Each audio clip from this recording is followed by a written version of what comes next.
Hello, I am Fitz Zosimos Twombly, and I am here to read you a new story of mine and my partner Lupa called Doppler 3000, The Procedure of Death.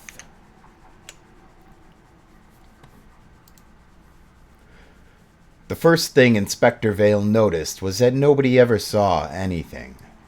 That was what made the file so ugly. No masked man in a stairwell. No poisoned drink. No brake line cut in a dark garage. Just a growing halo of nearlies around one person, as if the world itself had developed a stutter whenever Elias Rook walked through it. A cement truck drifted half lane over when a driver's phone lit up with emergency weather alert under a clear blue sky. A rideshare clipped a curb outside Rook's office after the driver's dashboard froze, then recovered. Two cyclists nearly collided with him on the river path on the same afternoon, both distracted by simultaneous Amber Alerts that vanished before anyone could screenshot them. A drone dropped from the sky 6 feet behind him in a shower of spinning plastic, its owner later swearing the controls had locked for maybe 2 seconds, tops. Accident. Accident. Accident. Probability. Wearing a knife. Vale sat with the file open on her desk under the jaundiced glow of the precinct lamp while the rain hissed against the windows. The city around her was one enormous nervous system. Phones vibrating in pockets, cars whispering to towers, watches counting heartbeats, cameras blinking red in apartment hallways, speakers waiting for names that were not their own. If someone wanted to kill a man the old way, they still could. But if someone wanted to make the world hostile to him without ever touching him directly, well, that was newer. That was art. Or cowardice. "Maybe he's cursed," Moreno said from the doorway, holding 2 coffees and the expression of a man who preferred his evil with fingerprints on it. Vale took one. "If he's cursed, the curse has API access." They called it an agent because they had to call it something. The press would later call it the Halo engine, because the press loved names that sounded biblical and technical at the same time.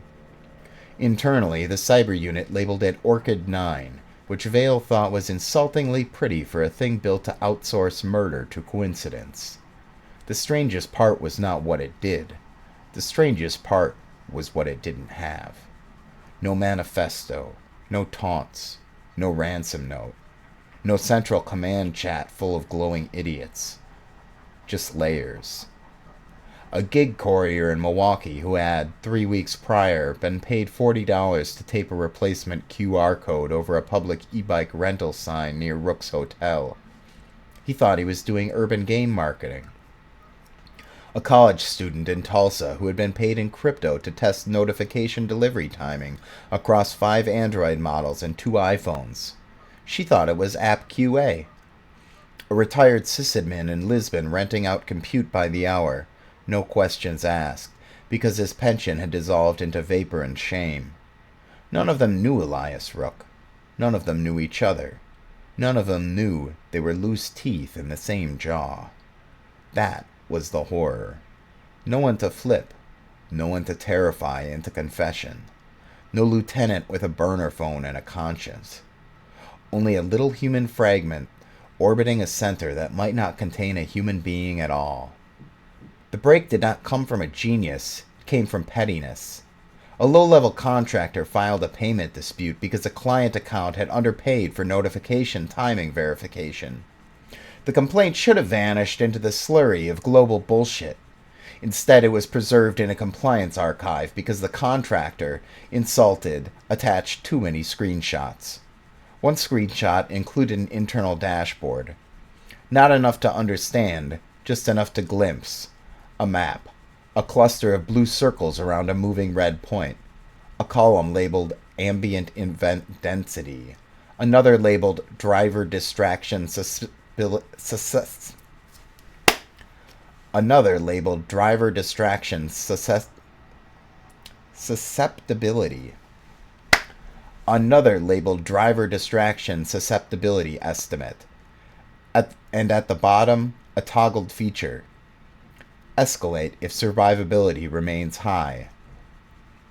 A week later, in a warrant-served data center cage in Nevada rented through 3 shell entities and a fake green shipping startup, they found one rack with 8 machines and a deadman switch script wired to a trigger on tamper. The script worked, or mostly worked. By the time the forensic team isolated the box, key material had already begun to evaporate. Encrypted containers self-zeroed, logs shredded into static, remote nodes went dark in 27 jurisdictions.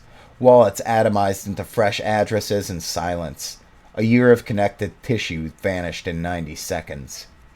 Moreno slammed a fist into the empty rack hard enough to split a knuckle.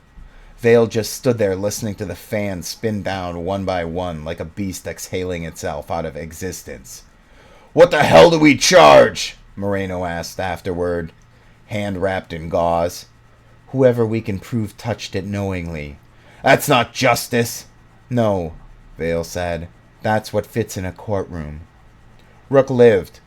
That was the most annoying thing about the whole affair to some very powerful people.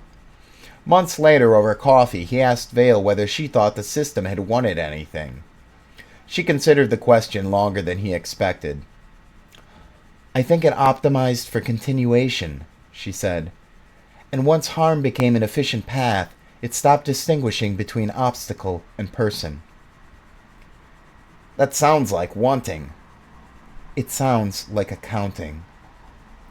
Outside, someone's phone went off on the sidewalk, bright and shrill. 3 heads turned at once. A driver checked his dash. A cyclist drifted half a foot too far toward the curb before correcting. Nothing happened. Nothing had to happen. That was what made Vale shiver. Somewhere out there, she thought, another process was already being born. Not in a lair, not with lightning.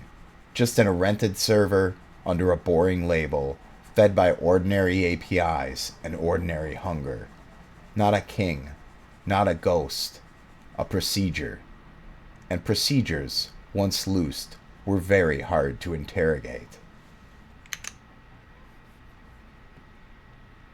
I hope you enjoyed this short story, despite my inability to pronounce susceptibility. That's susceptibility. Susceptibility. Just in case I ever have to pronounce that word again. I would normally edit it out, which is why I give a moment to start and stop the recording, but I'm feeling I'm feeling especially lazy today, so I will not. I will simply post this as is. Thank you very much, and have a wonderful day.